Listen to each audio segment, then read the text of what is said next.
I'm the only major candidate who opposed this war from the beginning, and as president, I will end it. Second, I will cut tens of billions of dollars in wasteful spending. I will cut investments in unproven missile defense systems. I will not weaponize space.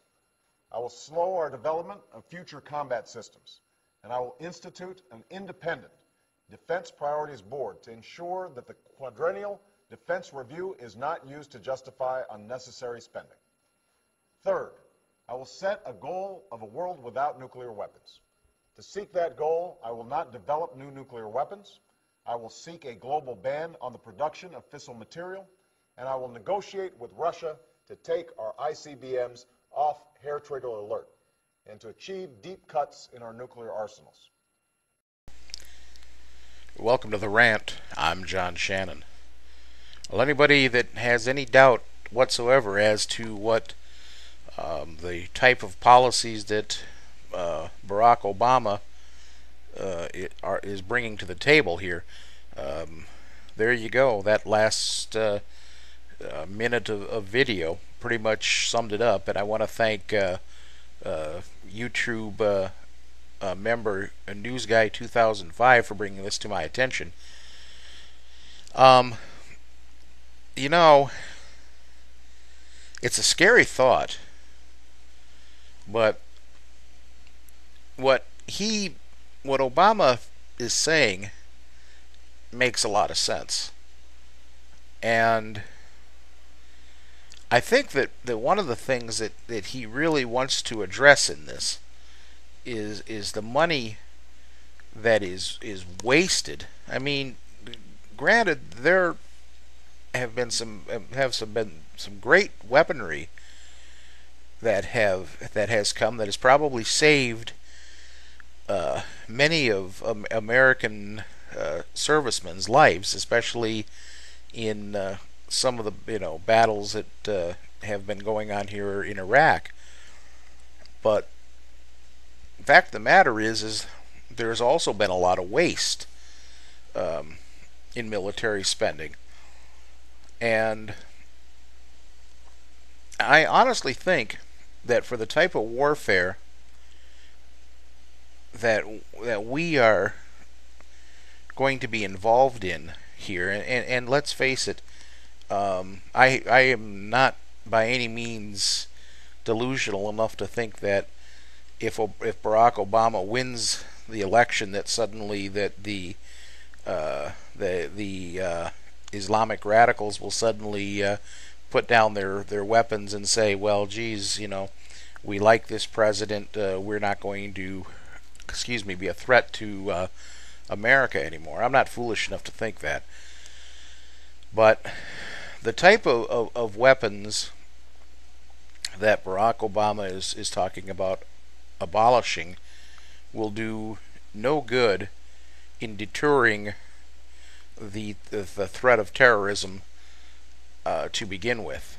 And I believe that if this country, and this world for that matter, is going to survive that threat of terrorism, we need to refocus our energies on things such as surveillance, things as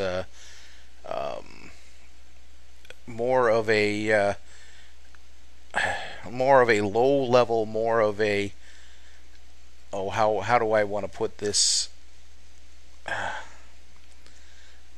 I can't think of exactly what it is that I want to say here, except that I know the fact that having, God knows how many nuclear warheads is going to do absolutely nothing to deter the threat of terrorism. And I think that is, if the United States were to draw down even half of their nuclear stockpile to show the world that we're in this together. The entire world is in this together against an enemy that really has no country. They are just a group of highly funded,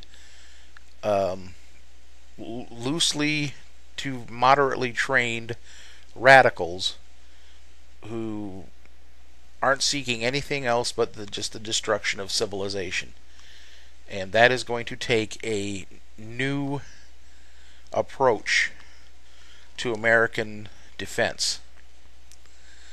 And wasting these millions of dollars, billions of dollars on nuclear weapons and on space warfare and the like. I think, quite frankly, it's pointless, and I happen to agree with him on that. And we have to think of something here. Ronald Reagan was credited with putting an end to the Soviet Union. But I hate to tell you this, but I don't believe that it was all Reagan. I think that the Soviet Union was a victim of its own circumstance.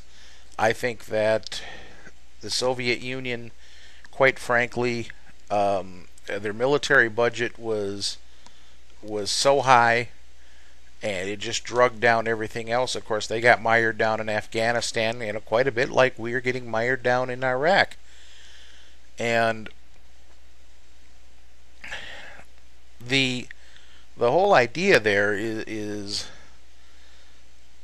we're in a world now where we need to be able to start coexisting here with other countries. It's a small world. When you consider telecommunications and whatnot, news and message, things travel fast in this world now. And this isn't the same world that we were living in back, when we were the heroes of World War II. This is an entirely different world, and we are fighting an entirely different nemesis here. And we as a country need to rethink where our spending is going if we are going to survive into the next 50 years or better. I think that this was a very bold plan by Barack Obama, and it's very much a make or break for him, because he's laid those cards on the table now. He's laid no doubt in anybody's mind what he plans to do. He plans on basically standing down our nuclear presence. And whether or not the idea works for him, and whether or not the idea gets him elected, that will remain to be seen. But I think it was a brave move on his part. I applaud him for it. And whether or not the rest of America is on the same page, well, I will find out in November.